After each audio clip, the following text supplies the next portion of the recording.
नमस्ते दोस्तों, आप सबका स्वागत है सौरभ सर क्लासेस में। आज हम एसएससी सीएचएसएल की job profile, salary structure and career opportunities in सारे टॉपिक के ऊपर डिस्कशन करने वाले हैं। तो अगर आप एक एसएससी सीएचएसएल एस्पायरेंट हो तो आपके लिए ये सारी चीज़ें जानना बहुत ज़रूरी है। हम जानते हैं कि स्टाफ सिलेक्शन कमीशन हर साल combined higher secondary level examination conduct करती है, जो लाखों बच्चे इस एग्जामिनेशन में बैठते हैं। तो इस एग्जामिनेशन का जो कॉम्पिटिशन लेवल है ये काफ़ी हाई रहता है। तो अगर आपको इस एग्जामिनेशन को क्रैक करना है तो आपको एक प्रॉपर प्रिपरेशनल स्ट्रेटजी के साथ आगे बढ़ना चाहिए। सीएचएसएल इस एग्जामिनेशन से रिक्रूटमेंट होता है for the post of lower divisional clerk, data entry operator, postal assistant, court clerk etcetera. और इन सारे पोस्ट में से जो पोस्टल या फिर सॉर्टिंग असिस्टेंट है, it is the higher grade post और इनका जो सैलरी है ये भी हाई है।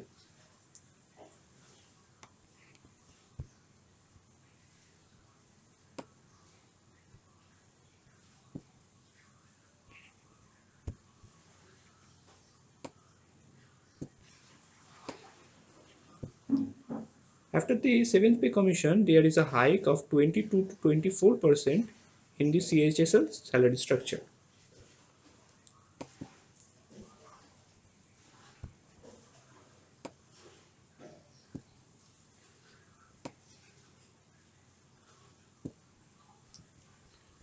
ठीक है, तो चलिए अब आगे बढ़ते हैं और जान लेते हैं what is the in hand salary for different post in SSC CHSL.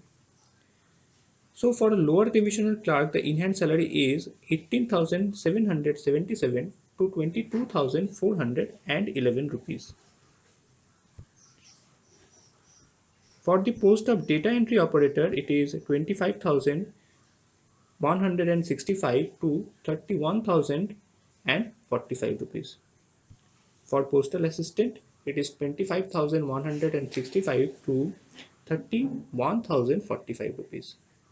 And for the court clerk, it is 18,777 to 22,411. The in-hand salary of an employee can go up to 35,576 in X cities. मतलब metropolitan cities में इनका जो salary है वो highest 35,576 हो सकता है। X cities मतलब होता है मेट्रोपॉलिटन सिटीज।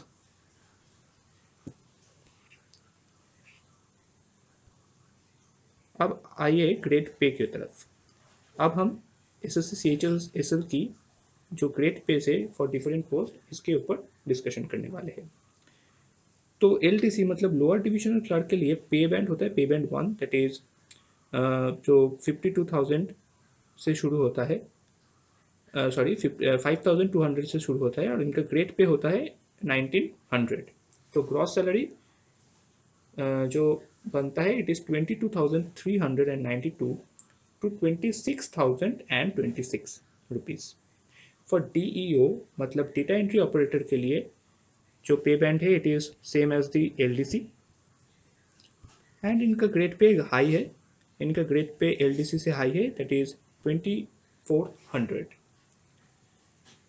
एंड इनका जो ग्रॉस सैलरी बनता है it is 29,340 to 35,220 rupees.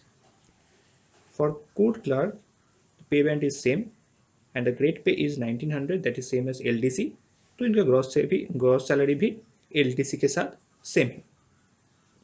For PA and SA मतलब पोस्टल असिस्टेंट और सॉर्टिंग असिस्टेंट के लिए जो पे बैंड है it is also pay band 1 and grade pay is same as DEO, that is 2,400। तो इनका ग्रॉस सैलरी भी सेम है, सेम एज DEO।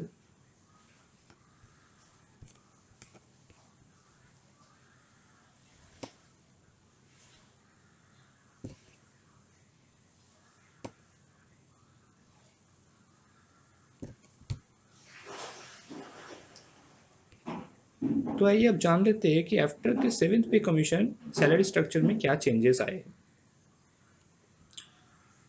तो DEO पोस्ट के लिए जो बेसिक पे है it is now 25,500 in the X cities मतलब metropolitan cities like Delhi, Mumbai, Kolkata etcetera.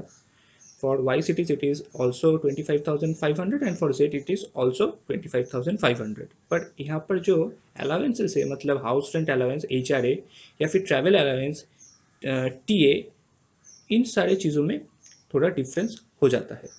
For the post of DEO जो HRA है for the X cities it is 6,120 and TA मतलब travel allowances है 3,600.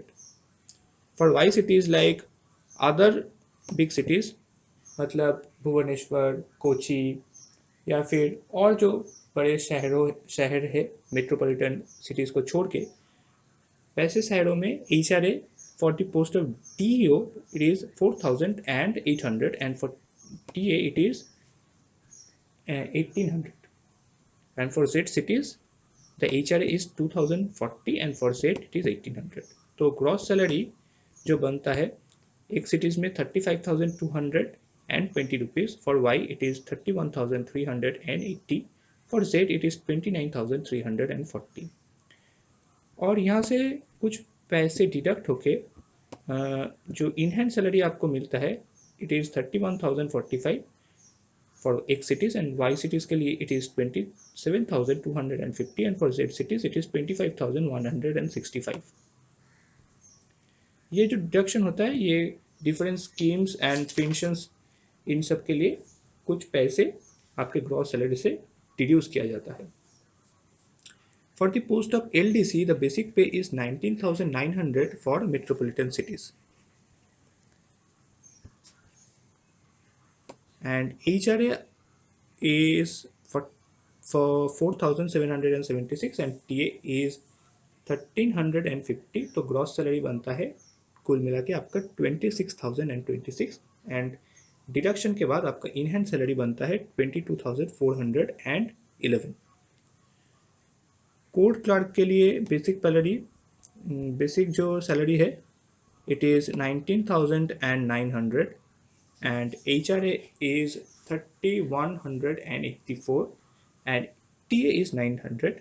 तो ग्रॉस सैलरी आपका बनता है 23,984 एंड इनहैंस सैलरी आपका बनता है 20,369. एंड PA एंड SA के लिए बेसिक पे सेम है, सिर्फ HRA एंड TA अलग है. HRA होता है 1,592 एंड TA इज 900. तो कुल मिला के आपका ग्रॉस सैलरी बनता है 22,392 and enhance salary is 18,777.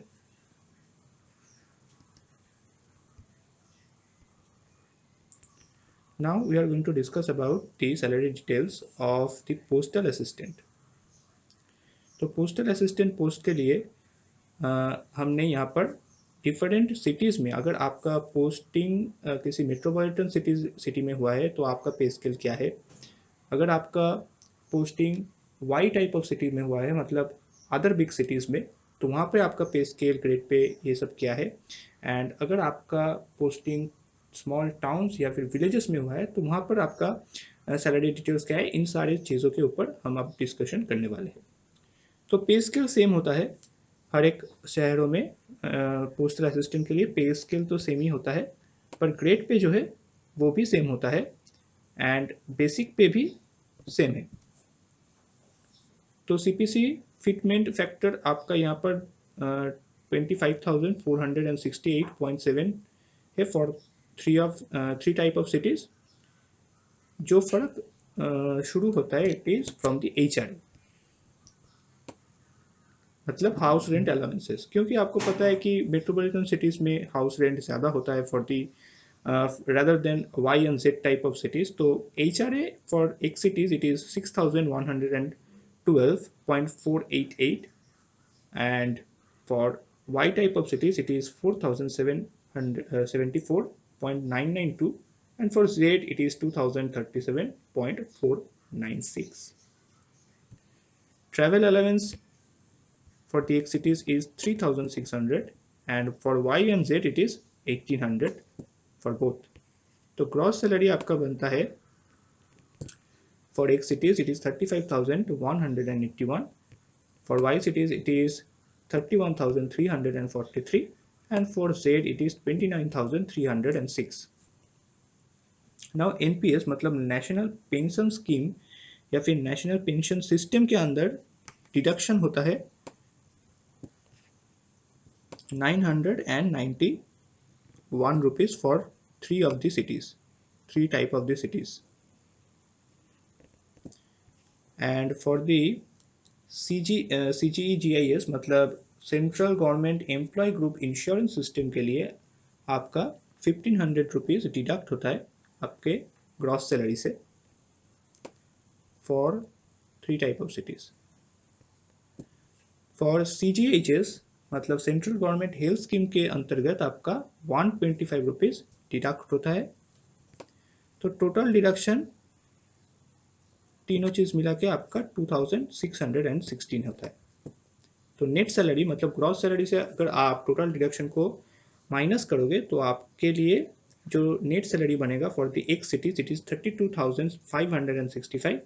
For Y it is 28,727 and for Z it is 26,609.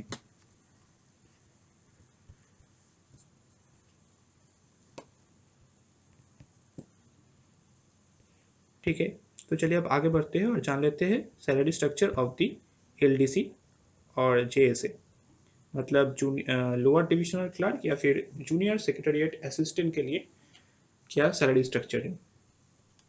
तो यहाँ पर भी पे स्केल जो है ये तीनों शहरों में अलग होता है, पर ग्रेड पे एंड बेसिक पे सेम है. तो आपका CPC फिटमेंट फैक्टर भी सेम है. तो HRA से यहाँ पर डिफरेंस है. HRA में डिफरेंस होता है फॉर द एक cities it is 4,379. For Y it is 2,919 and for Z it is 1,459. Transportation allowance में एक सिटीज़ में आपका ट्रांसपोर्टेशन अलाउंस दिया जाता है 1,350. For Y and Z it is 1,900. तो ग्रॉस सैलरी आपका बनता है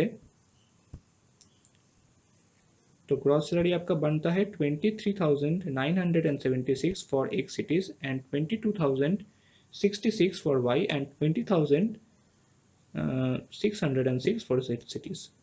अब आते हैं डिडक्शन की तरफ. तो डिडक्शन में पहला जो फैक्टर है इट इज़ NPS मतलब नेशनल पेंशन स्कीम. तो नेशनल पेंशन स्कीम के लिए आपका ग्रॉस सैलरी से 710 रुपीज़ डिडक्ट होता है for each of the three type of cities.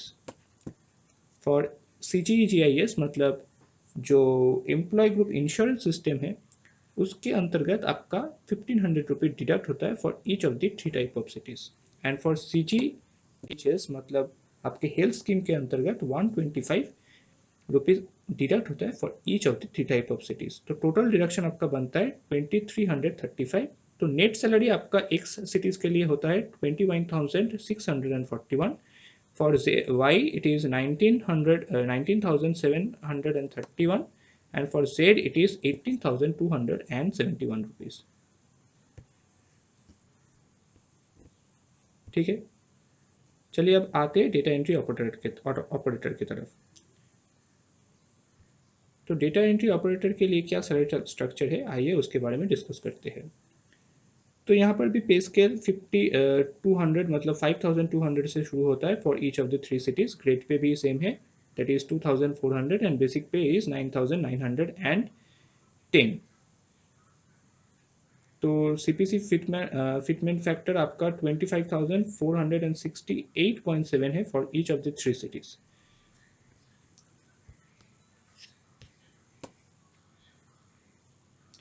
Now the HRA is 6,112 for X cities. For Y it is 4,074 and for Z it is 2,037.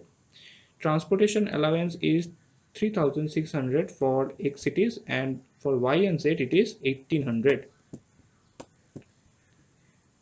तो gross salary आपका बनता है 35,181 एंड Y सिटीज़ के लिए 31,343 and Z cities के लिए it is 29,306.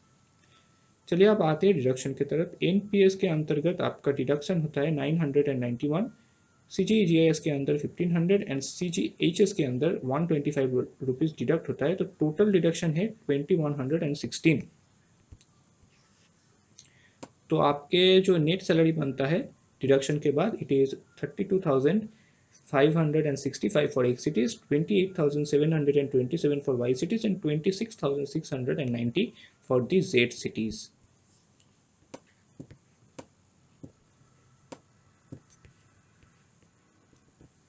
ठीक है, चलिए अब आगे बढ़ते हैं और जान लेते हैं salary structure of the court clerk. तो कोर्ट क्लर्क के लिए भी पे स्केल, ग्रेड पे, बेसिक पे, ये सारी चीज़ सेम है for the each of the three type of cities. Grade pay है 1900, बेसिक पे है 7100, मतलब 7100, एंड CPC फिटमेंट फैक्टर है 18,247।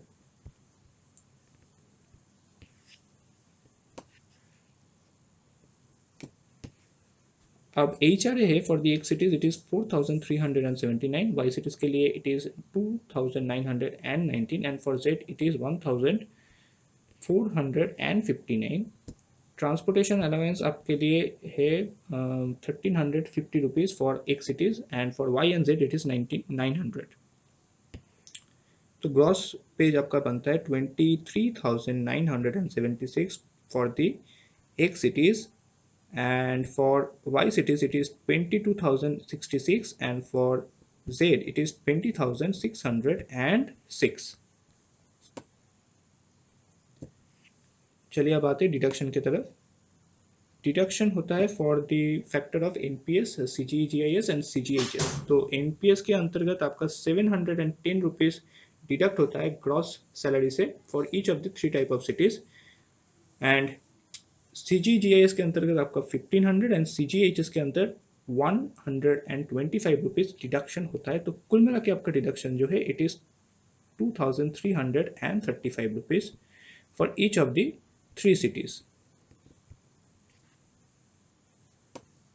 तो आपका नेट सैलरी है 21,641 for X cities, 19,731 for Y cities and 18,271 for Z cities.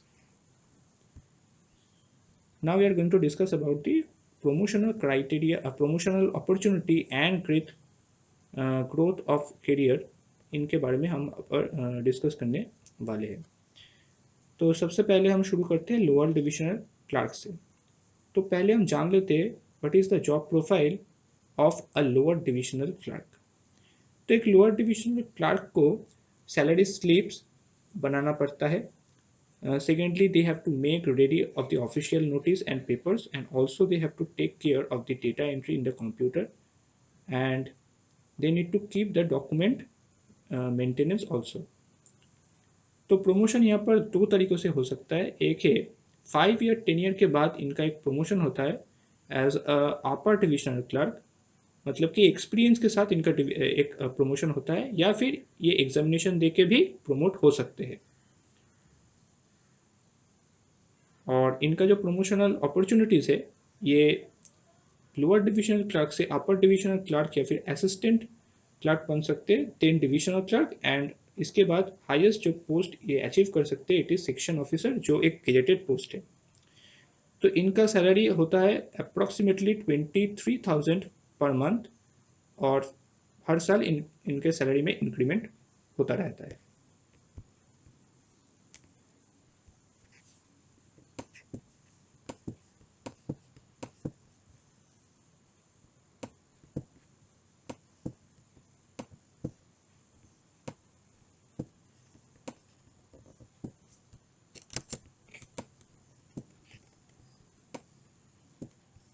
ठीक है, तो चलिए आप दूसरे पोस्ट की तरफ चलते हैं और उनके job profile, promotional opportunities and salary के बारे में जान लेते हैं। Now we are going to discuss about the post of postal assistant and sorting assistant. तो पहले हम जानते हैं what is the job profile of SA and PA in SSC CHSL। The person at a job has to handle customer queries, they have to monitor all the tasks, and they have to make sure the data is being maintained, etc. तो इनके पास भी जो promotional opportunity है तो ये काफ़ी high है। तो पहले तो ये प्रमोशन के साथ पोस्ट मास्टर ग्रेड 1 जो है वो अचीव कर सकते हैं by the examination, and if the aspirants is not appearing in the examination, they will get promoted as per MSCP after 10 years. MSCP मतलब modified assured career progression scheme by the, ये एक government scheme है by the government, तो after 10 years इनका promotion होता है under MSCP. The second way is that the candidate can appear for the postmaster grade 1 examination after 5 years of joining, and with the experience one can have the top post and become the chief postmaster, that is a grade A post in the metropolitan cities like Mumbai, Delhi and Kolkata. इनका salary होता है approximately 32,000 per month.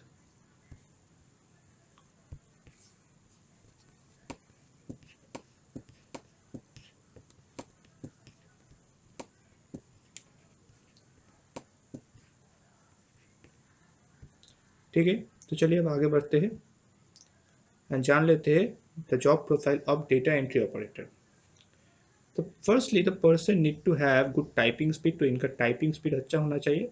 Examination के time पर इनका typing speed का भी मतलब typing skills का भी एक एग्ज़ाम होता है, और इनको ज़्यादातर एक्सेल एंड MS वर्ड में काम करना पड़ता है, तो माइक्रोसॉफ्ट की ये सॉफ्टवेयर के ऊपर इनका अच्छा खासा प्रैक्टिस होना चाहिए. Also they will prepare the reports for officers. Once अब आते प्रमोशन की तरफ. One can attempt exams directed by SSC for promotion, या फिर मतलब एग्जामिनेशन के साथ उसका प्रमोशन हो सकता है, या फिर एक्सपीरियंस के साथ भी उनका प्रमोशन हो सकता है. तो इनका प्रमोशन होता है from the post of DO to admin support assistant followed by personal assistant. तो DO के बाद ये एडमिन सपोर्ट असिस्टेंट बन सकते हैं, देन फाइनली पर्सनल असिस्टेंट बन सकते हैं. डेटा एंट्री ऑपरेटर की जो सैलरी होती है, it is approximately 33,000 per month.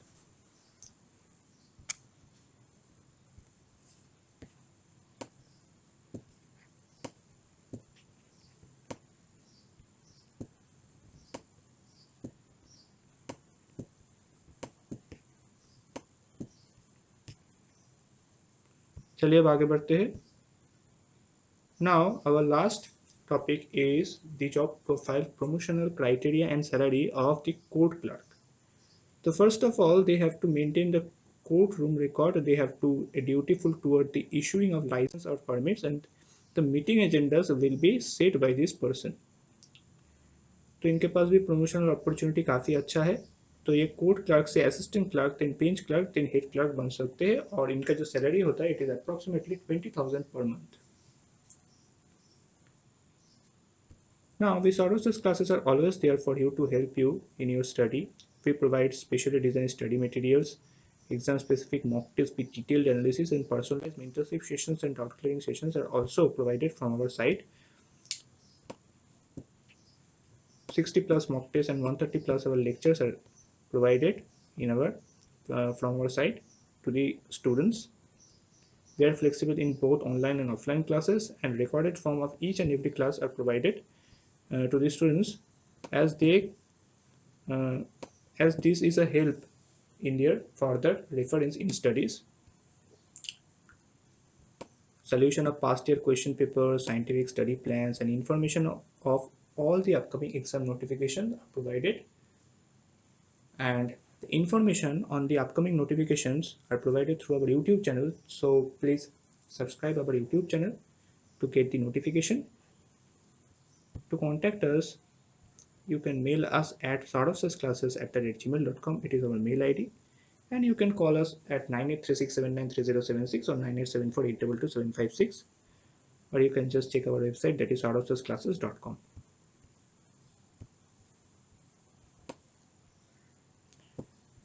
So I think all the students out there get full clarification about the job prospects and salary structure and allowances of different posts of CHSL. So my name is Ayan Pal, and now I am signing out. Thank you very much.